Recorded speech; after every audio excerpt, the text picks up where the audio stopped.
श्रावण महीना सुंदर पार्थिव शिवलिंगों का पूजन का महत्व हमारे यहाँ शिव महापुराण में वर्णन किया गया है। शिव महापुराण के पार्थिव पूजा महत्व में गीता प्रेस गोरखपुर की शिव महापुराण के 73वें पृष्ठ में भगवान शंकर के पार्थिव लिंग का पूजन का महत्व बताया गया है। आओ आज हम पाठ में भगवान शंकर के पार्थिव पूजन के महत्व को समझते हैं। सूत जी बोले, महर्षियों, पार्थिव लिंगों की पूजा कोटि कोटि यज्ञों का फल देने वाली है।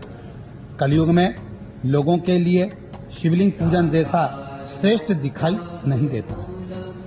यहाँ पर सूत जी महर्षियों को वर्णन कर रहे हैं कि कलिकाल के अंतर्गत यदि पार्थिव लिंग का निर्माण किया जाए और पार्थिव लिंग का पूजन किया जाए तो वो निश्चित ही हमें फल देता है। वैसा दूसरा कोई साधन नहीं है। यह समस्त शास्त्रों का निश्चित सिद्धांत है। शिवलिंग भोग और मोक्ष देने वाला है।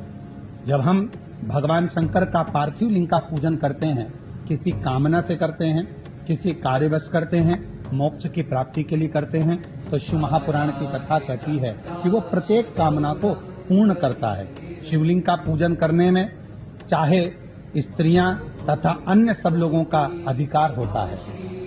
हम ज्यादातर लोग कहते हैं कि स्त्रियां शिवलिंग का पूजन नहीं कर सकती या भगवान शंकर का अभिषेक पूजन नहीं कर सकती, पर यहाँ पर स्वयं सूत जी बोल रहे हैं कि शिवलिंग का पूजन करने में स्त्रियों का तथा अन्य सब लोगों का अधिकार है।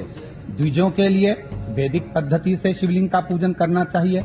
अगर ब्राह्मण शंकर भगवान का शिवलिंग का अभिषेक पूजन कर रहे हैं तो उनको वैदिक रीति से करना चाहिए, परंतु अन्य लोगों के लिए वैदिक मार्ग से पूजा करने की सम्मति नहीं है। यदि साधारण व्यक्ति है, कोई अन्य व्यक्ति है, जिस भाव से भगवान शंकर के पार्थिव लिंग का पूजन करना है वो कर सकता है। उसमें उसको जरूरी नहीं कि वैदिक पद्धति से ही करेगा। वो अपने भाव से शिव जी को जल चढ़ाकर, दूध चढ़ाकर, दुर्वा चढ़ाकर, बेलपत्र चढ़ाकर किसी न किसी भाव से शिव का अभिषेक पूजन कर सकता है। श्री शिवाय नमस्ते।